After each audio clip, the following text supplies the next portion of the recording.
Guys आज हम बात करने जा रहे हैं मूवी 4x4 के बारे में, जिसमें एक इंसान एक हाईटेक सिक्योरिटी सिस्टम वाली कार के अंदर फंस जाता है। एंड यस, ये फिल्म एक रियल लाइफ इवेंट से इंस्पायर होकर बनी है, जो आपको एंड में पता चलेगा। So watch out, spoilers ahead and have fun.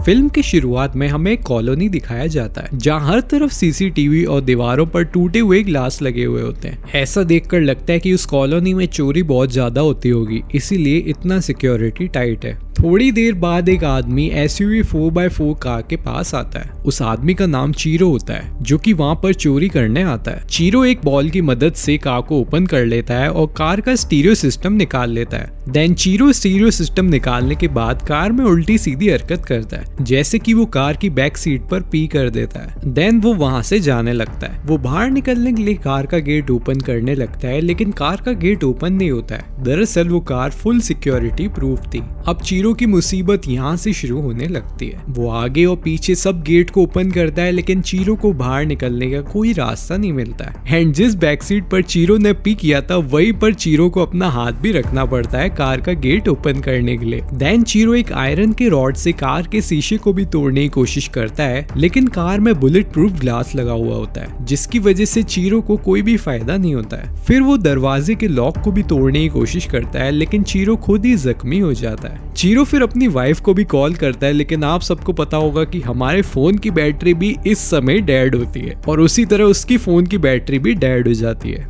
Then Chiro अपनी बंदूक निकालकर फायर करता है, लेकिन बुलेट ग्लास में लग के चीरो के पैर में उल्टा लग जाता है। और अब चीरो बुरी तरह से जख्मी हो गया था, क्योंकि उसका हाथ पहले से इंजर्ड हो गया था एंड जस्ट उसे गोली भी लग गई थी। देन वो अपने टी शर्ट को निकाल कर जख्म पर बांधता है। एक्चुअली कार के बाहर ब्लैक ग्लास इंस्टॉल्ड होता है, जिससे अंदर का कुछ भी बाहर से नहीं दिखता है, लेकिन कार के अंदर से बाहर का सब कुछ दिखाई देता है। And with that car sound proof भी थी, मतलब अंदर की आवाज बाहर नहीं जा सकती थी। मतलब वो कार चीरो का अब असल में कब्र बनने वाली थी। देन चीरो स्टीरियो को वापस अपनी जगह लगा देता है और माइंड को रिलैक्स करने के लिए गाना सुनता है। चीरो का भूख और प्यास से हालत खराब हुआ जा रहा था, लेकिन हैरानी की बात ये थी कि कार का ओनर अभी तक नहीं आया होता है। फिर थोड़ी देर बाद कार के स्क्रीन पर एक कॉल आता है, जो कि उस कार के ओनर का फोन था, जिसका नाम एनरिक फरारी है। देन चीरो उसका फोन रिसीव करता है। देन एनरिक कार के बारे में बताता है कि वो फुल बुलेट प्रूफ और साउंड प्रूफ है, और कार एनरिक के मोबाइल से कनेक्टेड है,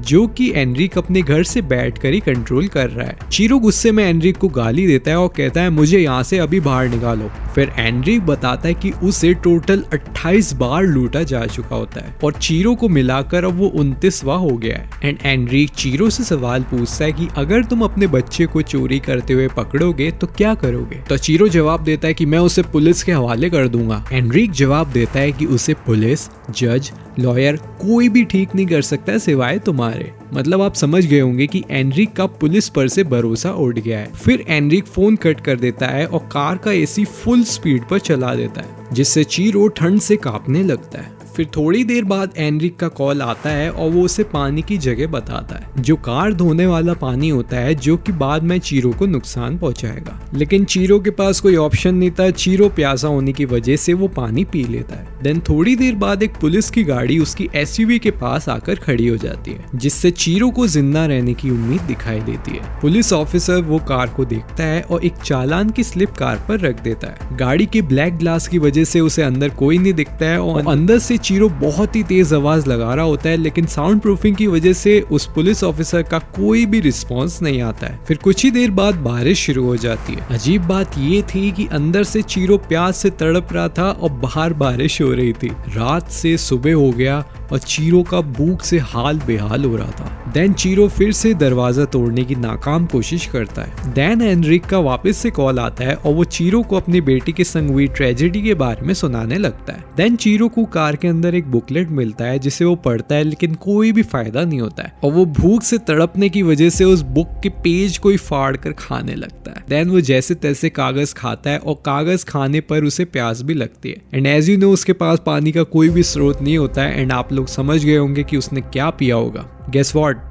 PEE। देन थोड़ी देर बाद एक दूसरा चोर भी आकर उसी कार का लॉक तोड़ने की कोशिश करता है, लेकिन भाई उसकी किस्मत बहुत ही अच्छी थी कि उसे कुछ लोग पकड़कर पुलिस के हवाले कर देते हैं। और अब चीरो बहुत ही कमजोर हो गया था क्योंकि 2 दिन से उसने कुछ ना खाया था ना पिया था। वैसे चोर को क्या ही बेचारा बोले। फिर अगले दिन सुबह एनरिक का फोन आता है और एनरिक चीरो से उसका आईडी पूछने लगता है। पहले तो चीरो उसे नहीं बताता है, लेकिन उसे बाद में बताना पड़ता है। एनरिक उस टाइम अच्छे मूड में था और वो चीरो से कहता है कि मैं तुम्हारे घर गया था और मैं तुम्हारी फैमिली को $1 लाख देकर आया हूँ, ये कहकर कि चीरो की लॉटरी लग गई है। और वो उसकी वाइफ इरीना को कहता है कि अब वो रेंट पे रहना बंद करे और अपनी प्रॉपर्टी अलग से बाय करे और अपने बच्चों को अच्छी एजुकेशन भी प्रोवाइड करे। यही हम ऑडियंस को भी पता चलता है कि एनरिक एक अच्छा इंसान है, क्योंकि एक तरफ चीरो एनरिक की कार लूटने आया था, फिर भी उसने चीरो और उसकी फैमिली की फाइनेंशियल हेल्प की। वही हमें मालूम पड़ता है कि चीरो एक मर्डरर भी है और इससे पहले उसने कई क्राइम किए हैं, जिसमें बस को लूटना और एक आदमी को जान से मार देने का भी केस शामिल है। किस्मत से चीरो का फोन ऑन हो जाता है और वो अपनी वाइफ को कॉल करता है, लेकिन आपका कॉल अभी नहीं लग सकता है due to some network issues. पक्का BSNL यूज किया होगा भाई ने।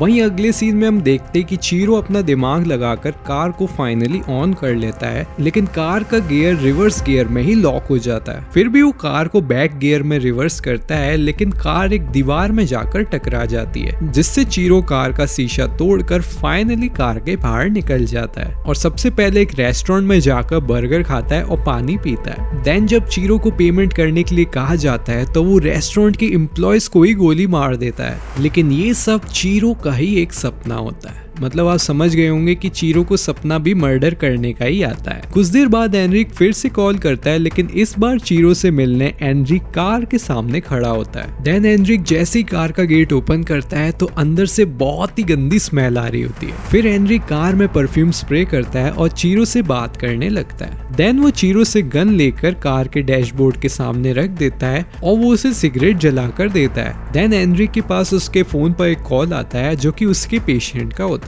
एनरिक फोन पर बात कर ही रहा होता है, जिसके बीच चीरो एनरिक पर गोली चला देता है। लेकिन इस बार गाइस ये चीरो का कोई भी सपना नहीं होता है और वो सच में कार के बाहर आ गया होता है और वो कॉलोनी में हवाई फायरिंग करके हेल्प मांग रहा होता है, लेकिन कोई भी अपने घर से बाहर नहीं निकल रहा था। और भाई ऐसे हेल्प मांगेगा तो कौन हेल्प करेगा। इतने में एनरिक कार से निकलकर आता है और चीरो से गन छीन लेता है और चीरो को वापस कार में ले जाने लगता है, क्योंकि एक्चुअली जब चीरो कार में गोली चलाता है तो एनरिक बच जाता है। इतने में वहाँ पुलिस, मीडिया और कॉलोनी के लोग आ जाते हैं। दरअसल एनरिक वहाँ पर चीरो की ही हेल्प करने आया था, लेकिन चीरो ने तो पूरा रायता ही फैला दिया होता है। एनरिक चीरो को गन पॉइंट पर रखे हुआ था, तो वहाँ पर सब लोगों को यही लग रहा था कि एनरिक ही क्रिमिनल है। फिर कुछ देर बाद जब सब लोगों को मालूम पड़ा कि असली क्रिमिनल एनरिक नहीं बल्कि चीरो है और वो एनरिक की कार में चोरी करने आया था, तो कुछ लोगों ने बोला कि उसे वहीं शूट कर दो, बट कुछ लोगों ने बोला कि उसे भाई छोड़ दो क्योंकि वो भी एक इंसान है। वहीं ये खबर लाइव पूरे न्यूज पर फैल गया था। फिर एक सीनियर ऑफिसर आकर एनरिक को समझाने की कोशिश करते हैं, लेकिन एनरिक को इन लोगों की हालत पता थी कि कुछ दिनों बाद चीरो फिर से आजाद हो जाएगा जेल से। देन एनरिक फाइनली चीरो को छोड़ देता है और खुद एसयूवी में चला जाता है और अपने आप को कार के साथ खुद ही ब्लास्ट कर लेता है। एंड इसके बाद वहां पर लोगों को प्रूव भी हो जाता है कि एनरिक एक शरीफ इंसान था एंड वो बस चीरो को सबक सिखाना चाहता था। और इसके बाद एनरिक जैसा बोलता है वैसा ही होता है कि चीरो फिर से आजाद घूमता है सड़कों पर, जबकि एज यू नो उसने हिस्ट्री में काफी सारे मर्डर किए होते हैं। और यहीं पर फिल्म का दी एंड भी हो जाता है। तो गाइज नीचे कमेंट सेक्शन में जरूर बताना कि आप लोगों को मूवी की स्टोरी कैसी लगी, और मैं आप लोग बता दूं कि मूवी एक रियल एग्जाम्पल पर बेस्ड है। ऐसा केस 2019 में अर्जेंटीना में हो चुका है, जिसमें एक इंसान कार में चोरी करने जाता है और उसी में फंस जाता है। एंड नेक्स्ट आपको किस मूवी का एक्सप्लेनेशन चाहिए मुझे कमेंट सेक्शन में जरूर बताना। एंड हाँ, don't forget to subscribe to our channel and press the bell icon for the regular update. तब तक के लिए take care, bye bye and मिलते हैं नेक्स्ट वीडियो में।